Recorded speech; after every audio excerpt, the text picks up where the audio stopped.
कौमी असम्बली का इजलास जारी है। इस वक्त उमर अयूब इजहार ख्याल कर रहे हैं। सुरंगें क्यों लगाई हैं? इसके साथ साथ जनाब स्पीकर, ये बिजली के रेट के बारे में और मायदों के बारे में पूछ रहे हैं, तो मैं जरा याद दहानी के लिए कराता हूं कि एक मायदा था जिसका नाम था कारके। वो रेंटल पावर प्रोजेक्ट का पाकिस्तान का बेड़ा गर्क करने जा रहे थे। इमरान खान साहब की हुकूमत आई और उसको हमने नेगोशिएट करके आईपीपीज के बारे में बात करें। तकरीबन 50 से ज्यादा हम लोगों ने अंडरस्टैंडिंग अभी तकरीबन कंप्लीट कर ली है और तकरीबन मुल्क को 800 अरब रुपए की सेविंग आपको मिलेगी और हुकूमती कारखाने भी उसमें डाले तो ये तकरीबन 2500 से लेके 3000 अरब रुपए तक की ये सेविंग इंशाल्लाह ताला आएगी। ये लोग क्यों नहीं कर सकते थे? ये इसलिए नहीं कर सकते थे क्योंकि बदउनवानी के ऊपर इनकी सारे के सारे कॉन्ट्रैक्ट्स थे। जनाब स्पीकर, मैं आता हूं अभी रिन्यूएबल एनर्जी पे। रिन्यूएबल एनर्जी के रेट, शमसी तवानाई जो मुस्लिम लीग नून और ये पहली हुकूमतें करती रही थी, सोलर के रेट 24 रुपए फी यूनिट था। इमरान खान साहब की हुकूमत आई है जनाब स्पीकर, वही रेट जो टैरिफ निकला है पिछले साल 1.5 साल में 6.5 रुपए फी यूनिट पे आ गया। आप मुझे ये बताएं कि पाकिस्तान में इमरान खान साहब की पीटीआई हुकूमत आने की वजह से कोई शमसी तवानाई कोई दुगनी हो गई है, कोई हवा तेज होने लग गई है? बुनियादी तौर पे जो उस चीज का अंसर खत्म हुआ जनाब स्पीकर, वो था बदनवानी, करप्शन। उसका रोकथाम था। लोग ब्रीफ केसेस लेके पहले दफातर में जाते थे, वो हमने खत्म किया है और उसका हम लोग अभी ये चीज देख रहे हैं। जनाब स्पीकर, हम लोग अभी आते हैं जनाबे वाला गैस के ऊपर भी जो ये फ्यूल मिक्स के बारे में बात कर रहे हैं। 70% पाकिस्तान की एनर्जी इन दो हुकूमतों की गलत पॉलिसीज की वजह से आज हम लोग खुमियाजा भुगत रहे हैं। 6.5 अरब डॉलर सालाना पाकिस्तान का जरा मुबादला जो है वह मुल्क से बाहर जाता है कि हम लोग फ्यूल इंपोर्ट करें। ये इनकी नाअहली और गलत प्लानिंग और बदउनवानी की वजह से। जनाब स्पीकर, ये इससे आगे आ जाते हैं, ये कहते हैं कि जी ये कीमतें क्यों ज्यादा हुई। इनके वक्त में, ये मेरे पास स्टेटिस्टिक्स मौजूद है, जनवरी 2017 में मुस्लिम लीग नून की हुकूमत थी और उस वक्त फ्यूल ऑयल जो यूज हुआ था 49% जनवरी के महीने में हुआ था। 2017 का आप टोटल भी देखें, तकरीबन 30% तक ये लोग पूरे साल इन्होंने फ्यूल ऑयल इस्तेमाल किया। पाकिस्तान तहरीक इंसाफ की हुकूमत, हम लोगों ने पूरा साल जो पिछला गुजरा है सिर्फ 4% इस्तेमाल किया। कहां 30%, कहां 4%, और यह भी मगरमच्छ के आंसू हो रहे हैं। गरिबान में झोंके इसके साथ साथ आ जाए जनाब स्पीकर। मैं मुख्तसरन आपको बताता हूं, इकोनॉमी के बारे में बात ये कर रहे थे, मैं आपको खुद बताता हूं। यहां पे हमारे फाजिल रुकन मुस्लिम लीग नून के, उन्होंने बताया कि जिस वक्त ये बात कर रहे थे कि जी आईएमएफ में जल्दी जाना चाहिए था, इसका मतलब है वही कब्र वाली बात मैं खुद कह रहा हूं कि खुद ही उन्होंने अपनी कब्र खोदी, खुद ही उसमें लेटे, खुद ही ऊपर चलें डाल के मिट्टी भी अपने ऊपर डाल रहे हैं, खुद ये एडमिट कर रहे हैं कि पीटीआई हुकूमत को जल्दी आईएमएफ पे जाना चाहिए था।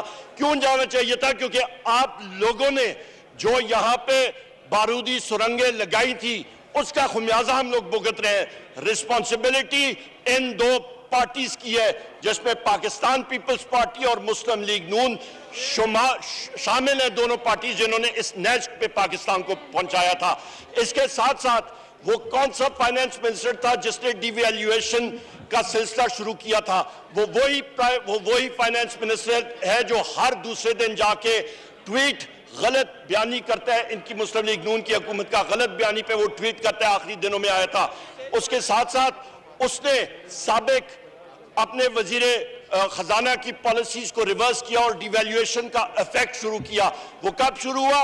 ये इनकी हुकूमत में इनके फाइनेंस मिनिस्टर ने किया, या वो इनके साबिक वजीर खजाना की पॉलिसी या सही थी तो इन्होंने डिवैल्यूएशन का इफेक्ट क्यों शुरू किया? ये जरा स्टेटिस्टिक्स उठा के, शुमारियात उठा के देखें जनाब स्पीकर। फिस्कल डेफिसिट अरूज पे, मुझे याद है मेरे भाई असद उमर साहब, मैं, हमारे चंद साथी दिसंबर 2018 में बनी गाला में बैठे थे और असद उमर साहब प्रेजेंटेशन दे रहे थे और वहां पे हम लोग पीपल्स पार्टी को बुरा भला सारी दुनिया कहती है, 10% कहते हैं, जो मर्जी कह दें, पर ये जिस वक्त बरतरफ हुए थे 2013 में, 2 महीने का जरा मुबादला पीछे ये छोड़ के गए थे। मुस्लिम लीग नून बरतरफ हुई थी 2018 में, जनाब स्पीकर 2 हफ्तों का भी जरा मुबादला फॉरेन एक्सचेंज रिजर्व नहीं थे। ये तो खजाने का बेड़ा गर्क करके गए थे। इस तरह कोई दुश्मन की फौज भी मुल्क के साथ नहीं करती जिस तरह ये किया, इन्होंने किया। दूसरी बात ये कर रहे हैं कि जनाबे वाला कि ये कर्जों की बात कर रहे हैं। जनाब स्पीकर, इनके गुनाहों को हम लोग साफ कर रहे हैं। इनके जो जितने गुनाह हैं वो हमारी ऊपर मुसीबत आई हुई है। कर्जा जो इन्होंने लिया था, रिकॉर्ड कर्जे, उसकी सूद की अदायगी के लिए हम लोग अदायगी कर रहे हैं। इनकी वजह से ये सर्कुलर डेट के बारे में इन्होंने बात की, मैंने सामने रख दिया। किसी भी साल आप ये देख लें कि कैपेसिटी पेमेंट्स एक साल से दूसरे साल पे जो इंक्रीज होती है वो उस लेवल से कम है जितने से सर्कुलर मतलब वो कैपेसिटी पेमेंट ज्यादा है जिससे सर्कुलर डेट ज्यादा हो रहा है। वो पाकिस्तान तहरीक इंसाफ की हुकूमत का उसमें कुछ अमल दखल नहीं, इनकी वजह से। जनाब स्पीकर, अभी आगे आ जाए, ये आप एक्सपोर्ट्स के जमाने में इनकी एक्सपोर्ट्स तकरीबन 20 से 23 अरब डॉलर थी, इंपोर्ट्स 60 अरब के करीब थी। टोटल करंट अकाउंट डेफिसिट जो था तकरीबन 20 अरब डॉलर पे पहुंचा था। वो हालात मुल्क के नहीं थे, और प्राइवेटली इनके सीनियर मेंबरान नून के ये जाके जगह जगह पे कहते थे कि हमें मालूम है हमें हुकूमत नहीं मिलेगी, लोग हमें इलेक्ट नहीं करेंगे।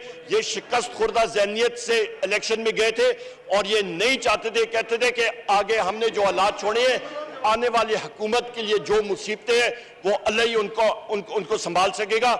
इनके जहन में इन्होंने डिलिबरेटली कस्तन ये सारी चीजें की थी।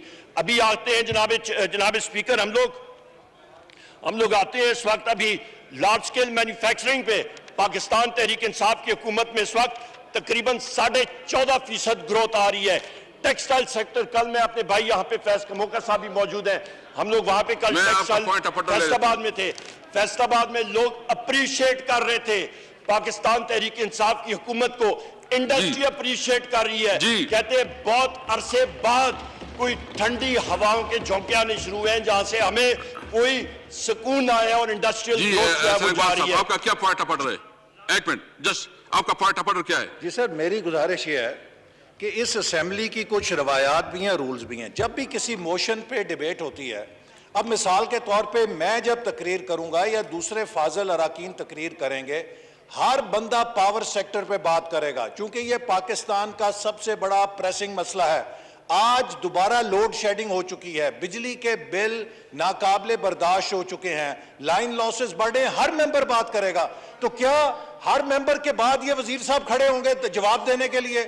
सर, असूल ये है कि ऑपोजिशन के अराकीन तकरीर करते हैं, एंड के ऊपर हुकूमत का वजीर सबके जवाब देता है।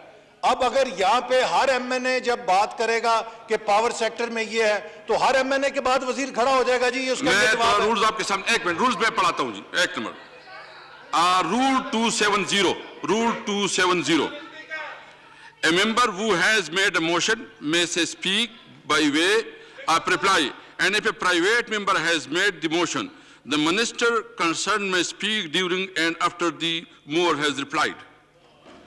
जी उमर साहब, जी असद उमर साहब। सर, मैं इसका बड़ा मुख्तसर जवाब देना चाहूँगा, क्योंकि ये हम हमेशा यही देखते हैं कि फ्लोर के ऊपर बात होती है वो कुछ ये और करते हैं, और जब ऊपर कमरों में बैठते हैं, स्पीकर के चेंबर में बैठते हैं और हमारे साथ मीटिंग करते हैं कि हाउस कैसे चलाना है, तो कुछ और बात करते हैं।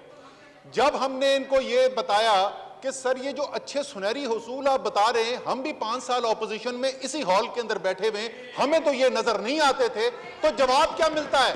जवाब मिलता है कि जरूरी तो नहीं है कि जो हमने गलतियां की थी वो आप भी गलतियां दोहराएं। सर, ये दोहरा मेयार नहीं हो सकता। बिल्कुल जबरदस्त तरीके से आप हाउस चला रहे हैं, रूल्स के मुताबिक चला रहे हैं, और इंशाल्लाह ताला तारीख ये रिकॉर्ड करेगी।